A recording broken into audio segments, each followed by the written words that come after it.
celebrating the Browncoats? How can you predict something like that? No. The answer is no, I did not. I planned to die like so long ago. I mean, I think we all would have been here. We certainly didn't expect all of you to be here.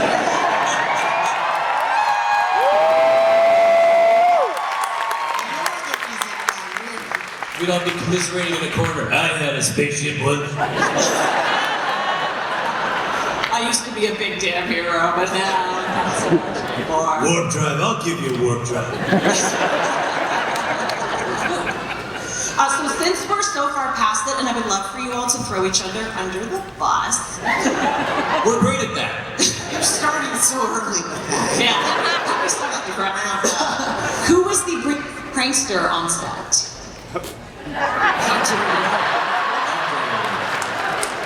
I will say, I like to play some jokes on people, but nobody ever gets hurt or is like damaged by property, anything like that. But things like I would emotionally damaged. Alan's family calendar that he left at my house once. I hung on to it for like 6 years or something, and then I posted photos of Alan from his childhood all over the bar set from Serenity when Summer kicked everybody's ass. And it happened to be Alan's birthday that day, and he walked in and went, "Oh my God, how could anyone possibly, was this Nathan?"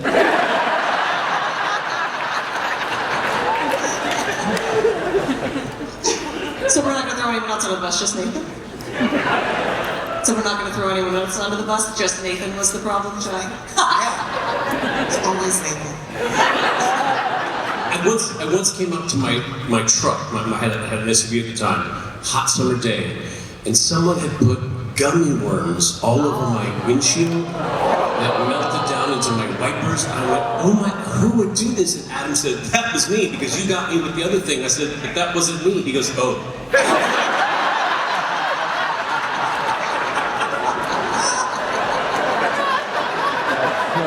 So we would like tributes of gummy worms in future? I can't eat a gummy worm without thinking about Adam Baldwin. That's a fact. And that ruins your appetite, so then you're like, She did not shade over in this corner. Who of the cast most embodies the iconic "I'm a leaf on the wind"? Who's the calmest? Who do we love the most? Too soon. Think, Thank you. I mean, I do, but just because I lay in the lawn a lot. After the wind. I'm voting for Summer because she's light on her feet. Thanks. I have to say, Summer walked in, we had dinner last night, and Summer walked into the restaurant, and it didn't look like her feet were actually hitting the ground. Summer! You can teach a class on that. How to just glide from place to place. Oh. I was late. She likes to make an entrance. Around dessert. I also want to say to the lovely people who are making this panel happen backstage, can we see the questions that people are asking on Kobo up here? Thank you so much! Okay! Because I'm sure, as all of you know, you can ask questions throughout the panel. You'll see the QR code appear periodically. Please work up your courage to do so.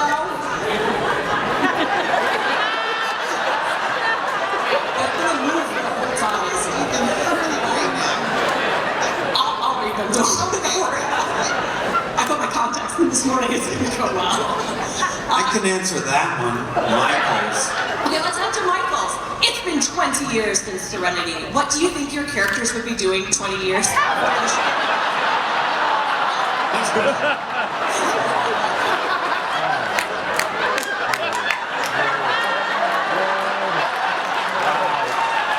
Much like a leaf on the wind.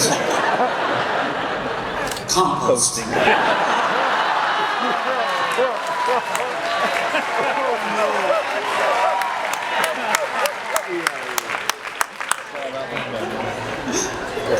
But sure, I mean, surely, let's do full fan fiction. Surely Zoe was pregnant and there's a nice adult human child. So the Wash legacy lives on. Yes. Yeah. Yeah. It wasn't mine.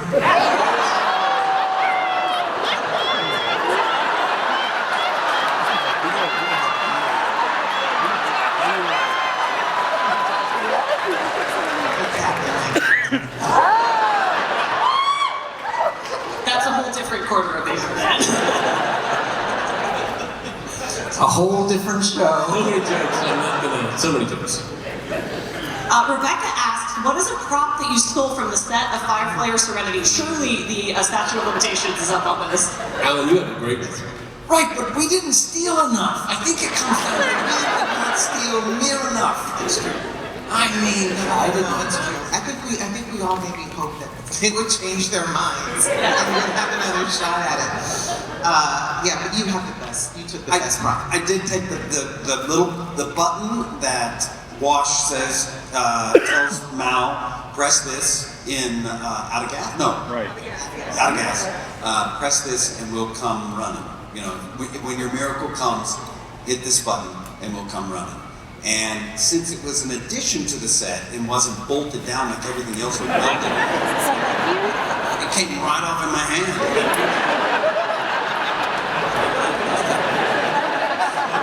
Pretty easily. And then I kept it on my desk for a while, but then we heard Joss was writing the movie and was having a tough time at that time making it happen. And so I went down to the offices, the grr offices. What was that called? Mutant enemy. Mutant enemy. I went down to the mutant enemy offices. And he wasn't there, but I put it on his desk and wrote him a note and said, when your miracle comes, just hit this button. Yeah. Right?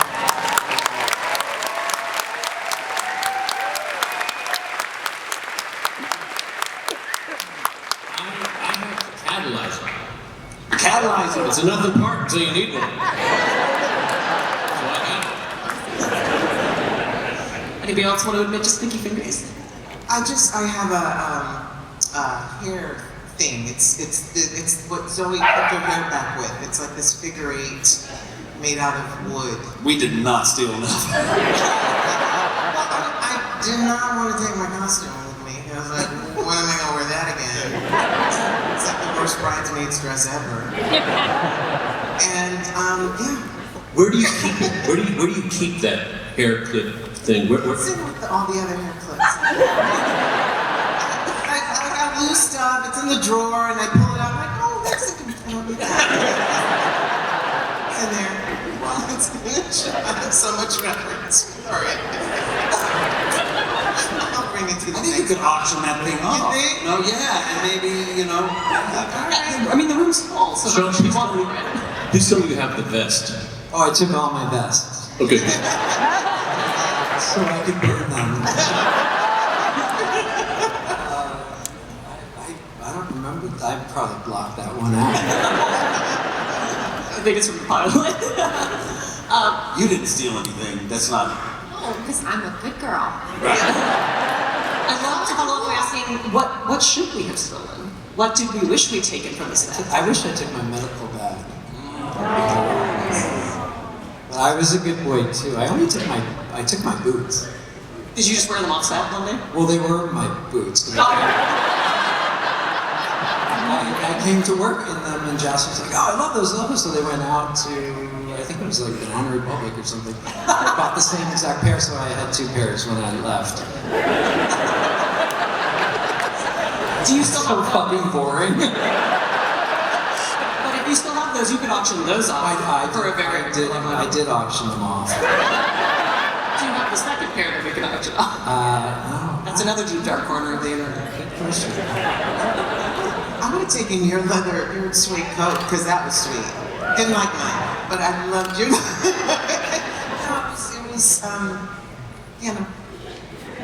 Constricting. So someone made me a replica, so I do have the duster. Oh. And I took my gun and holster from Serenity, so I have that as well. Yeah, I wear them around the house sometime. Now, that dress, the dress that Ruth Carter, who has since won an Oscar. Yes. beautiful white gown. I don't know where it is, but I should have, yeah, that was nice. I got the steak.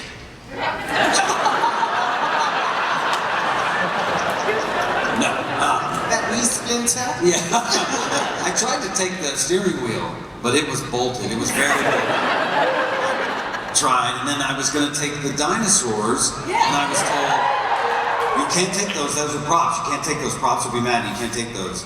And then I ran into somebody one of our lighting guys, on a little movie that I did, and he was like, hey, how's it going? Hey, I got one of your dinosaurs. Hey, can I have it? And he gave it to me. Yeah, it's missing its tail and one of its arms because his dog liked it as well. You know, it's at least that. It's 80% of one of my dinosaurs. It survived the crash, so some injuries. Jeff asked, what was Ron Glass like as a co-star and a person? Aww.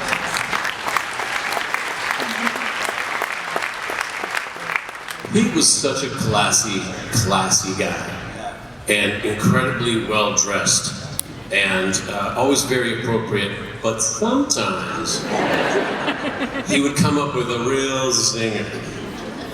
What did he say to Jewel that one time when she came? She had like a yellow onesie on and she dressed it, and he said, "Jewel, please." Like he said something about. He was always very particular about clothes. Or when he spilled wine on these white pants that she was wearing at a convention, and then she was like, "Ron," he was like, "Girl, those pants were ugly anyway."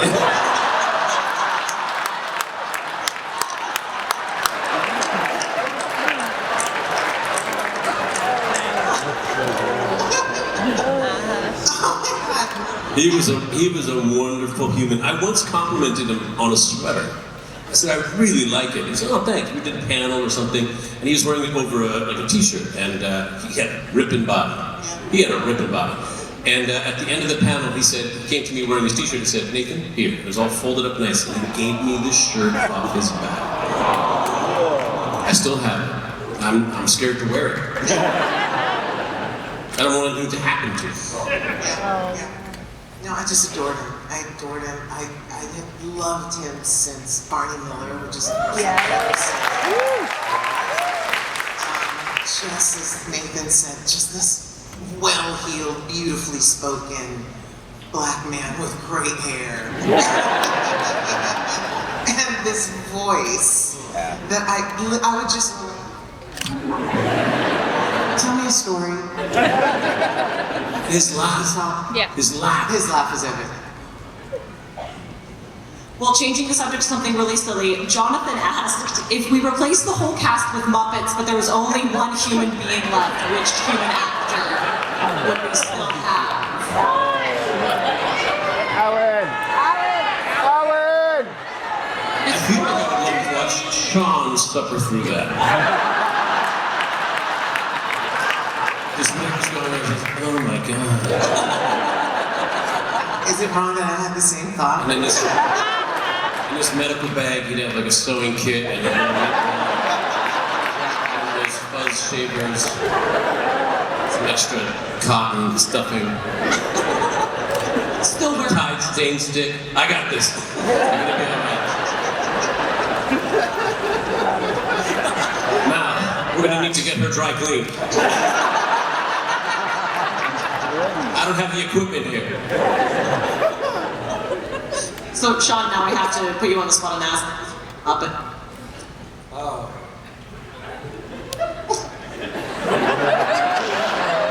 He's got so many, he's really got to think this. Sure. Oh gosh, hard question. Oh, well, you know, Jim Henson, my chemistry teacher from high school, he designed a Muppet after this guy. So I think Beaker, maybe. Phew, did I pass that question? Seth asked, what is your favorite line from the movie? You didn't specify which movie, just the movie. So you can give me any movie you want. But maybe why not Serenity? Just for fun. It's okay to leave them to die. Yes, that's a good one. I'll tell you one that makes me cry every time is when after Sean gets shot, he said, "I'm going to need this," and a shot of canister for Kaylee and River. I'm sorry. Oh, I'm verklempt right now just thinking about it. Just good line. Great delivery. Okay, Maya, what's on the delivery? That was when I kept crying over your close-up, and Joss took me aside and he said, "It's great, you're doing so great, but can you stop crying so loudly?" And you said, "No." Robot. My gratitude's very day. Liz says, for Nathan, can you talk about filming the series Castle or the first season of The Rookie? No. I'll tell you this. I've had a number of wonderful cast members from the show called Firefly on both Castle and The Rookie. We were talking about this the other night. Sean was throwing me some shade. And how did it go again? Because I forget again. What did you say? Like you said, Firefly actors, and I was like, except me. Oh yeah, right. I said, yeah, well, you haven't had me on your show. And I said, dude, you were in season 2 of The Rookie. Oh yeah. I was probably drunk. Some of your best work.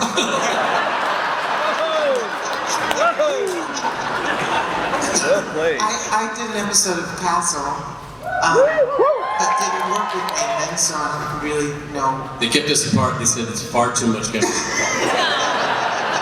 They said we don't need another show baby out of this. Come on, come on, come on. Trying to establish this will they, won't they, and clearly he's gonna. Seth asked, if the show were to be rebooted with new actors, who would you want to play your characters? I'm gonna say this, Seth.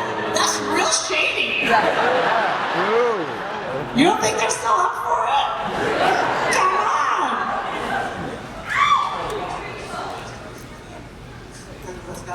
Pedro Pascal.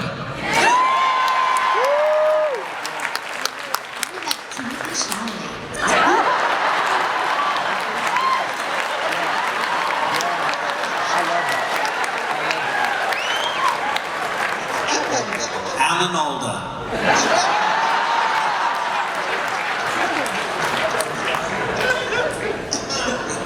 Wait, did I just hear that someone has an Alan Alda impression? No, I said I wish I had an Alan Alda impression. That would come in real handy. You know?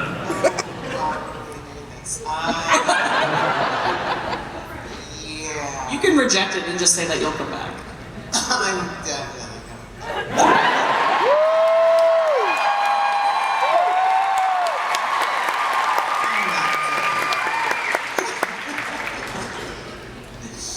John. I have to go. Beaker.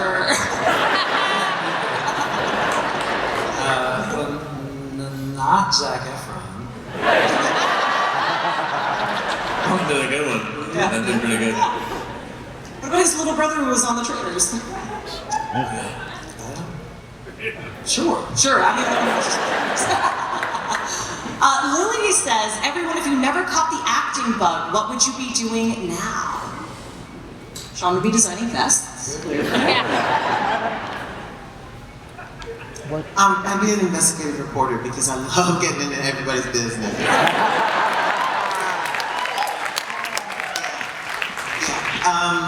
Especially, I mean, journalism is so incredible and so important, and just getting after the truth and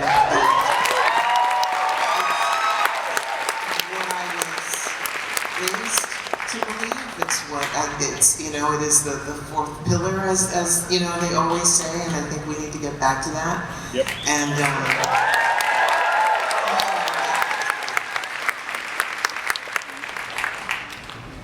Hotel restaurant management.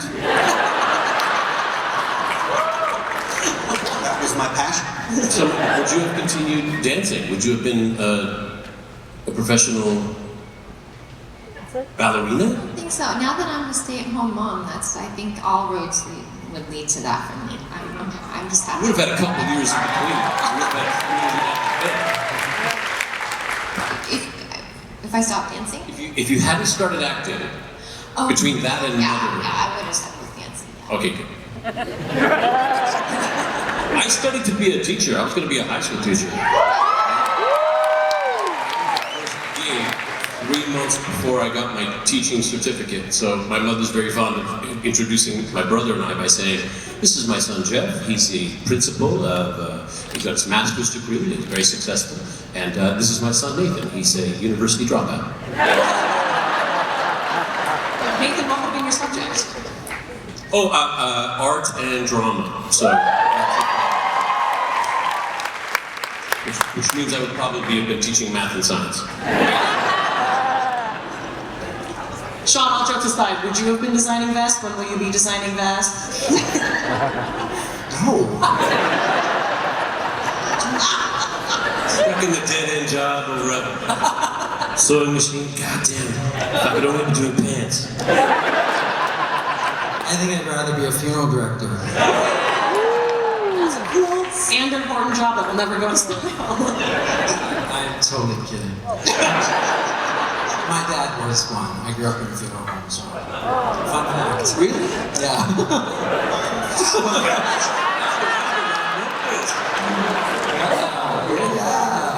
We're all imagining 6 Feet Under right now, right? You're Peter. It became very cool when 6 Feet Under came out. I hid it for most of my life, and then it was cool. And now the whole internet. You know, I used to have a trade. We'll talk about this later. Yeah. Kids. Alan has a morbid fascination with embalming and morticians and... I don't Sorry. have. I just had a kit to embalm people. Fascinating. I just had one. I'm trying to see how that's better than what I said. Also, you said to embalm people. You can embalm other things than people. You were specifically wanting to embalm people. Oh no, this one was for people. It was a trade embalming. Yeah. Anyway, I don't have it anymore. Nathan came to my house right after we did the upfronts for Firefly. So it was Nathan and I went because I lived in New York and they only flew Nathan to New York. So I got to go along and be there to represent. And because from the beginning they were a little bit like, and I guess Firefly. Yeah, it really was kind of like that. It was till midnight, right before midnight they picked us up. So it was like the last show they decided to pick up. Anyway, came to New York, we went to the thing, you came over with someone that you were seeing at the time. I was like, come over to my apartment. We came over to my apartment and she was there for how long? Definitely enough for me to show you around and we got to the trade embalmer's kit. She's squeezing my hand, whispering, "Let's go." And they did. They left. I got rid of the taxidermy and I got rid of the medical equipment. Diseased leg. The diseased leg. It wasn't an actual diseased leg, it was a model of a diseased leg. And you played the pilot, not the doctor. Yeah, I played the wacky pilot. I had the wacky down. Crew needed a mortician. We really We'll should. talk about it. We'll talk about it. I've taken up too much time. There's a question that came by and they've since removed it, so I don't know who asked it, but I want to ask it. How big was the engine room set? I think that's a good question. It's big. Bigger than the stage? You probably had about a third of this stage kind of room to move around in, a big chunk in the middle. There wasn't a ton of room to move around in It it. was like here, like you came in, Yeah, right? yeah. And then right about here. Yeah. Right? Now do the bit where you jump up on the side of the engine. What's that? Remember the bit where you jumped up on the side of the engine and you then fell into it? Was it the biggest set that you had? Well, these waters are really, I'm surprised people aren't getting hurt. The great thing about our set was that the entire top floor was one continuous piece, and then the big cargo bay, I think that was probably the biggest spot, was at the bottom, and then you'd open up the door, and they would build a little bit of set out there, so you could open the cargo bay door and film into it, and then we turn around and we'd go to the desert and build a door that we open, just a doorway that we walk out into the desert. Yeah, but the spaceship itself was cut up into between two sound stages. So top floor, bottom floor. Right? I actually went to a party, this is many years ago, but many years after Firefly, that was being held at the Fox lot where we used to film. And I said, yeah, I used to work here. I used to, oh my God, I'm standing where the spaceship used to be.